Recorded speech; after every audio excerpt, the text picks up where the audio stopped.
그렇게 되면 인대는 어떻게 회복이 되냐면 보통 12주 동안에요. 여기 콜라겐이라는 물질이 막 이렇게 아무렇게나 규칙적이지 않게 막 쌓입니다. 쌓이면서 여기를 막 이렇게 메꿉니다.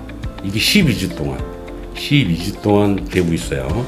이 기간 동안에 메꾸고요. 그 다음에 한 1년 정도, 1년 반 정도 그 기간 동안에 촘촘하게 틀을 잡고 이렇게 메꿔집니다.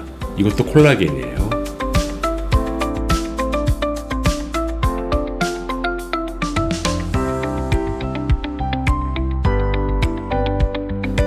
여러분 안녕하십니까. 전기신경치료학회입니다. 요즘은 운동하다가 다쳐가지고 오시는 분들이 제법 많습니다. 주로 다치는 부위는 손목, 팔꿈치 혹은 허리, 무릎, 발목 이런 데가 제일 많이 손상이 오시는 것 같아요. 그래서 오늘은요, 우리가 운동을 하다가 손상이 왔을 때 가장 흔하게 다치는 부위가 바로 인대거든요. 그 인대 손상에 대해서 아주 쉽게 제가 여러분들에게 설명을 좀 드릴까 합니다. 아주 중요한 내용입니다. 인대 손상이 무엇인지, 그리고 인대 손상 치료는 어떻게 하는 건지, 그리고 회복은 어떻게 하면 되는 것인지, 이 부분을 알면은 다쳤을 때 내가 이렇게 하면 되겠구나 라는 거에 대해서 준비를 할 수 있을 거예요. 자, 한번 시작을 해보도록 하겠습니다. 자, 다 아시는 내용이겠지만 인대가 무엇인지에 대해서 좀 설명드릴게요. 쉽게 인대는 뼈와 뼈를 잡아주는 고정세 역할을 하는 겁니다. 그래서 이 고정세가 없게 되면 어떻게 되겠어요? 뼈가 덜거덕거리겠죠. 불안정증이 생기는 거예요. 그래서 만약에 인대가 파열이 오잖아요. 그렇게 되면 가장 신경 쓰이는 게 뭐냐? 이 관절면의 마모, 소위 관절염이 빨리 올 수가 있습니다. 바로 그 부분이 가장 염려가 되는 그런 병이 인대 질환이 됩니다. 그래서 인대 파열이 아주 심해요. 그래서 뼈가 불안정한 정도가 심하다라고 판단이 되잖아요. 그럼 그때는 거기에 맞춰서 수술을 할 수도 있고 하지 않을 수도 있고 그런 판단을 하게 되는 거죠. 만약에 무릎의 전방 십자인대 혹은 후방 십자인대가 파열이 됐어요. 이랬을 때는 무릎을 잡아 당겨 보는 거예요. 이렇게 앞으로 당겨 보고 뒤로도 밀어보는 거지. 그렇게 했을 때 뼈가 많이 흔들리게 돼요. 이게 불안정증 확인하는 방법이 되겠습니다. 아무튼 여기서 여러분들이 아실 거는요, 그냥 인대는 뼈와 뼈를 잡아주는 고정세고 인대 문제가 생기면 관절염이 빨리 온다. 이 정도만 알고 계시면 되겠습니다. 자, 그럼 인대 파열이 되면은 좋아지는 그 과정이 있거든요. 과정을 복잡하게 설명 안 하고 제가 숫자로 한번 설명을 들어볼게요. 자, 인대 파열에서 여러분들은요, 이 숫자만 기억하시면 돼요. 1, 2, 7, 31인데요. 1일에서 2일 정도는요, 무지하게 많이 아파요. 막 붓고 대단합니다. 그리고 7일 정도까지 엄청나게 아파요. 요때까지가 최고 많이 아프고, 요때부터 지금 스멀스멀 통증도 붓기도 좀 가라앉기 시작합니다. 그리고 30일 정도 되면요, 어느 정도 참을만 하죠. 그리고 그 뒤부터 1년 정도 동안에 천천히 회복이 됩니다. 그래서 실제로 여러분들이 인대 파열이 됐어요. 그래서 만약에 깁스를 하잖아요. 그러면 정도에 따라서 3주, 2주 혹은 4주 뭐 그렇게 하는데요. 그렇게 하게 되면은 그 기간 안에 요게 다 포함이 되는 겁니다.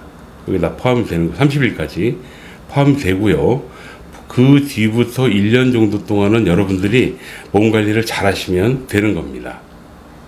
자, 그다음 회복에 대해서 좀 말씀을 드릴게요. 인대가 파열이 돼요. 예를 들어 이렇게 파열이 됐다고 가정을 해보자고요. 파열 정도가 엄청 심하면 관절의 불안정성이 많이 심하고, 그죠?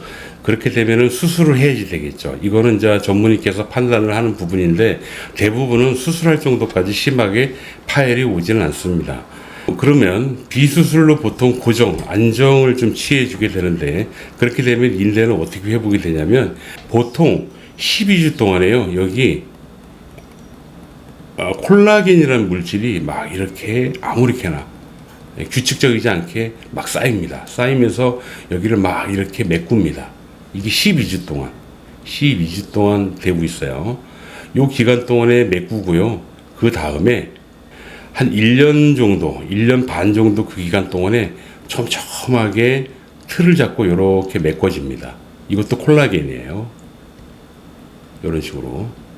그래서 첫 번째 12주 동안에 만들어지는 콜라겐을 3형이라고 해요. 얘는 흉터가 아주 큽니다. 뻘겋고.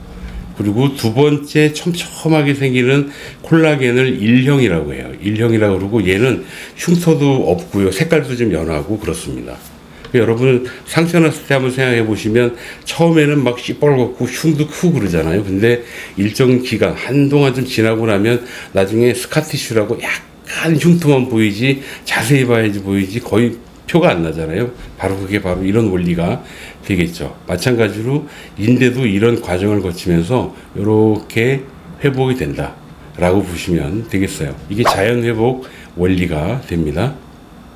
제가 이 말씀을 왜 드리냐면 인대가 파열됐다 그러면 무조건 수술에 대한 생각을 하시는 것 같은데 실제로 그렇지 않다는 얘기예요. 통계적으로 보면은 인대 파열된 환자 중에서 거의 80% 이상은 수술하지 않고 비수술로 치료를 하고 있고요. 현대의학이 발전하면서 수술률이 점점 더 줄어들고 있습니다. 그 이유는 제가 잠시 뒤에 좀 말씀을 드리겠습니다. 다음으로 이 85, 50%에 대한 설명을 좀 드려볼까 합니다. 여러분, 인대는요, 한번 다치잖아요? 깔끔하게 회복이 돼도 85%밖에 회복이 되질 않아요. 대단히 중요합니다. 그러니까 깔끔하게 회복이 돼도 건강할 때에 비해서 85% 정도밖에 회복이 되지 않는다. 이게 꼭 기억하셔야 될 내용입니다. 그래서 이 얘기만 들으면 대단히 불안하죠. 100%가 아니네? 라고 생각할 수가 있어요. 그런데 걱정 안 하셔도 돼요. 뭐냐면 인대는요, 자동차로 제가 예를 들면은 우리나라 도로에서 실제로 그 과속을 하고 막 드라이브를 즐기는 분도요, 200에서 250마력 정도면 충분합니다. 그죠? 그 정도면 한 200km, 300km 정도 밟을 수 있어요.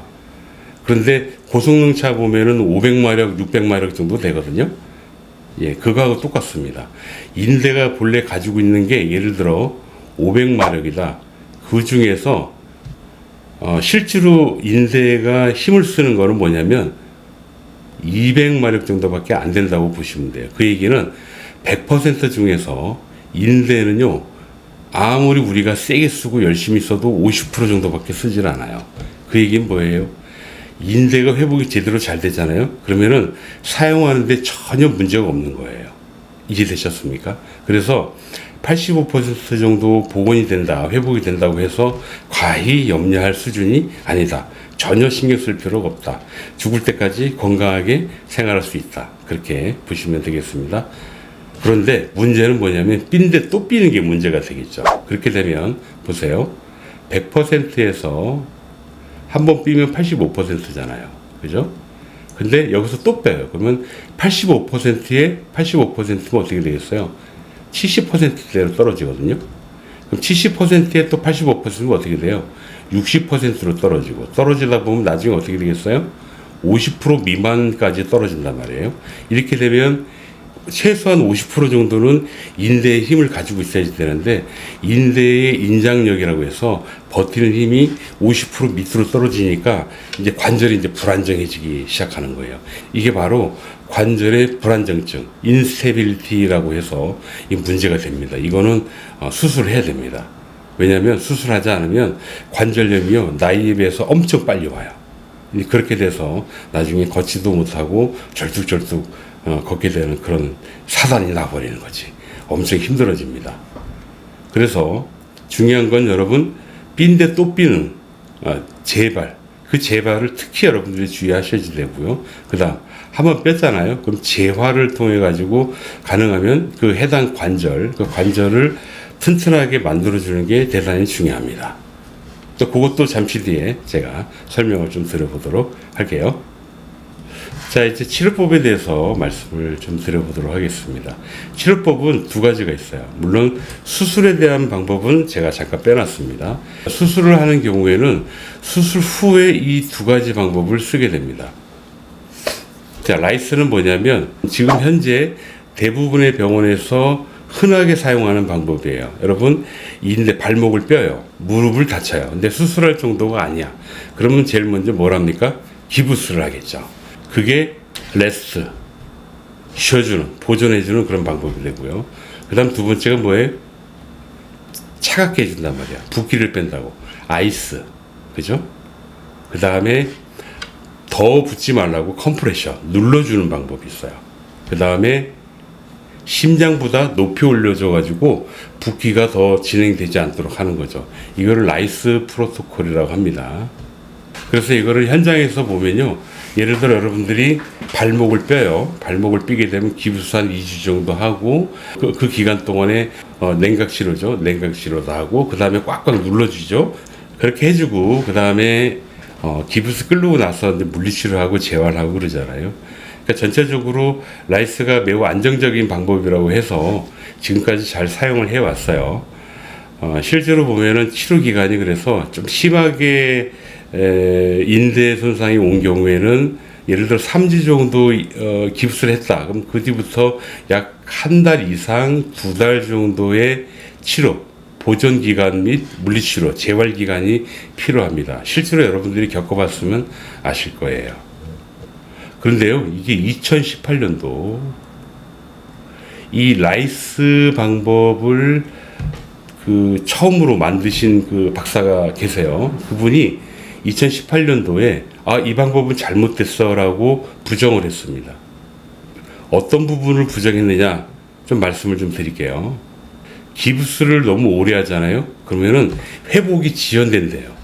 느리게 좋아진다는 얘기죠. 아이스 얼려주잖아요.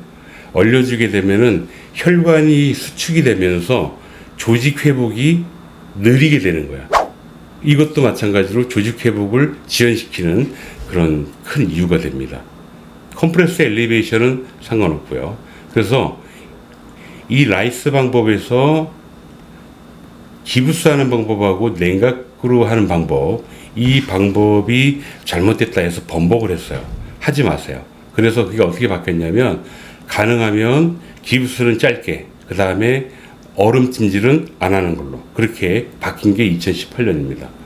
그리고 이게 보완이 된 게 있어요. 뭐냐면 그게 바로 미트, MEAT라는 건데요.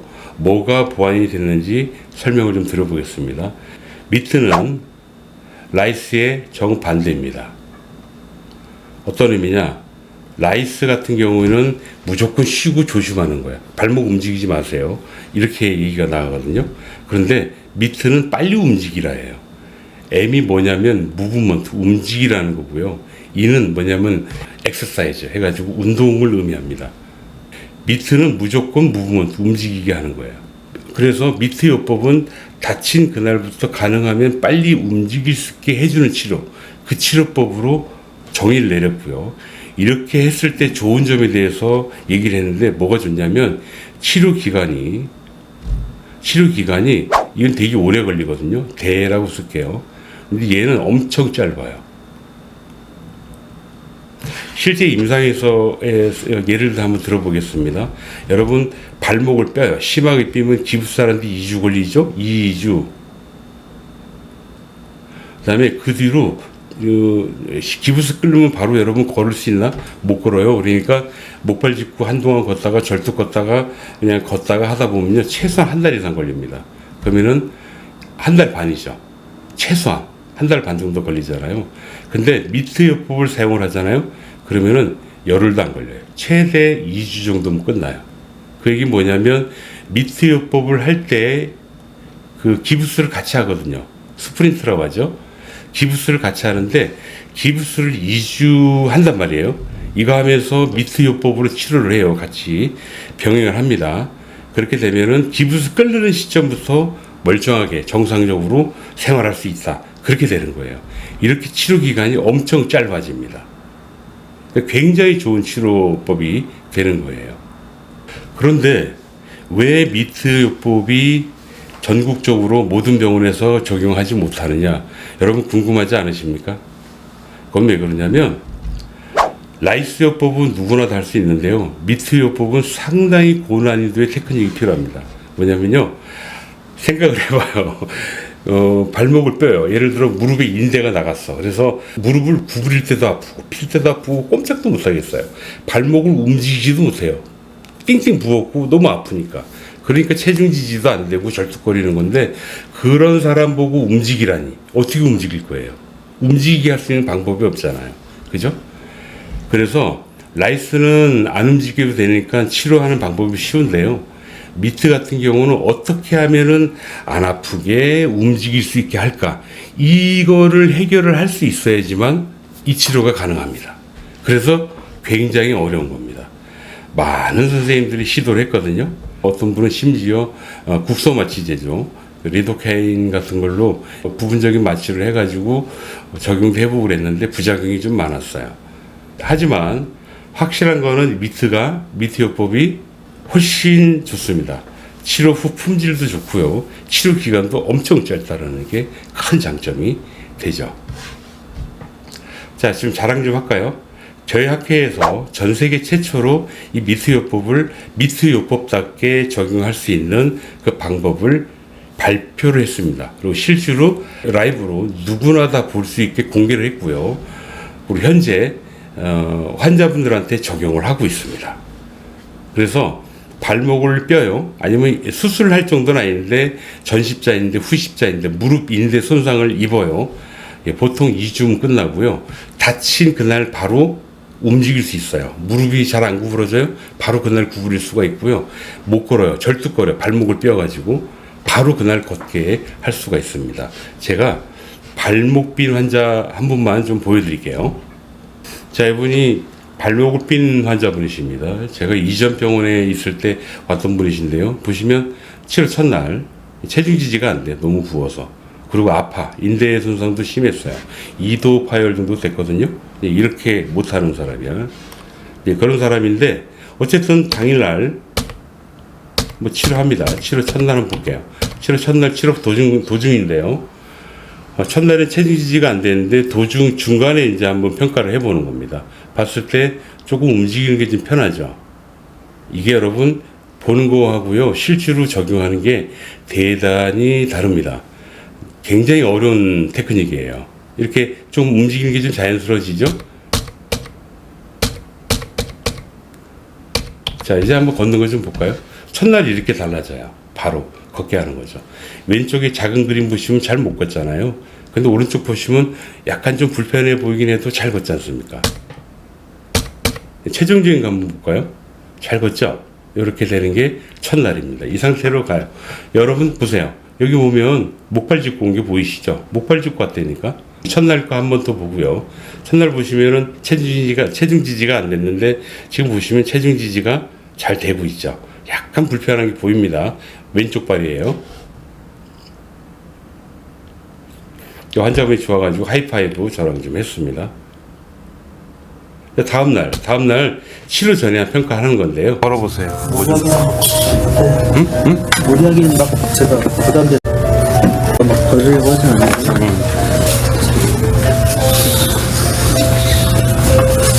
봅시다. 네. 왼쪽으로 한번 걸어가 보죠.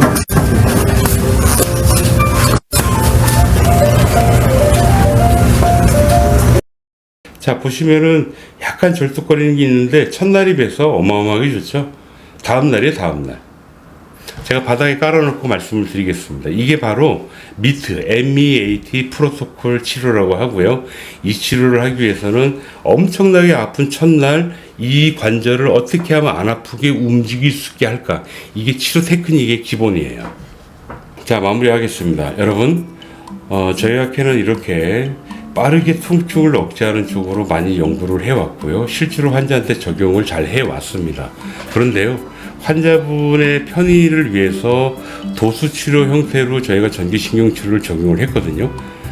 그런데 이번 7월달 급여와 정책 이후에 제가 참 안타깝게도 저희 제자 선생님들한테 가능하면 이 치료를 환자분들한테 적용하지 말라고 얘기를 했습니다. 왜냐하면 4만 원대의 치료 돈을 받고 치료비를 받고 적용하기에는 이 치료는 말도 안 되는 정말 고급진 치료고요. 이 치료를 배우기 위해서 정말로 많이 노력을 했거든요, 선생님들이. 이게 좀 문제입니다.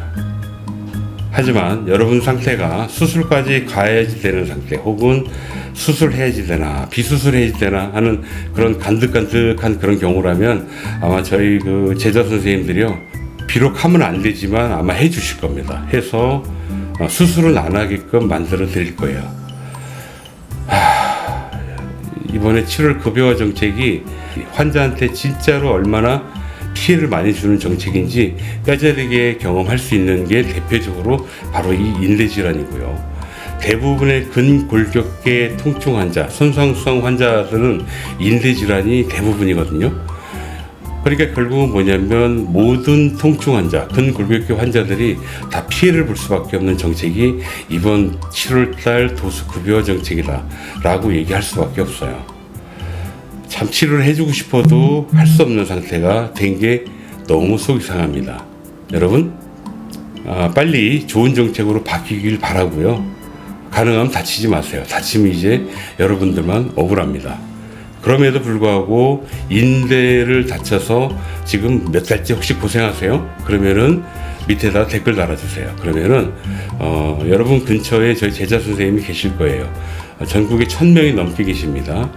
그 병원을 찾을 수 있는 방법을 저희 스텝 선생님들이 안내해 주실 겁니다. 그럼 그쪽 병원 가셔서 얼른 치료받고 빨리 일상생활로 복귀해서 즐겁게 생활하시기 바랍니다. 오늘은 여기까지입니다. 감사합니다.